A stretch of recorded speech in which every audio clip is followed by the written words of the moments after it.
ঢাকায় রেললাইন অবরোধের কারণে দুর্ভোগে পড়েছেন রেল যাত্রীরা।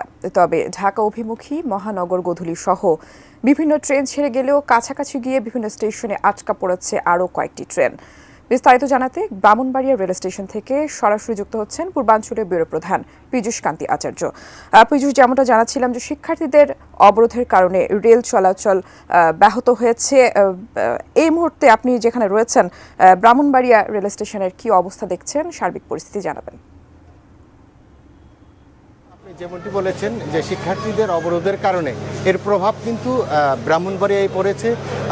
ব্রাহ্মণবাড়িয়ায় বিকেল 5:20 কিন্তু এখানে উপকূল এক্সপ্রেস আসার কথা ছিল, কিন্তু এখন পর্যন্ত উপকূল এক্সপ্রেস ঢাকাতেই কিন্তু আটকা পড়ে আছে। ফলে এখানে প্রায় শতাধিক যাত্রী কিন্তু দুর্ভোগে পড়েছে।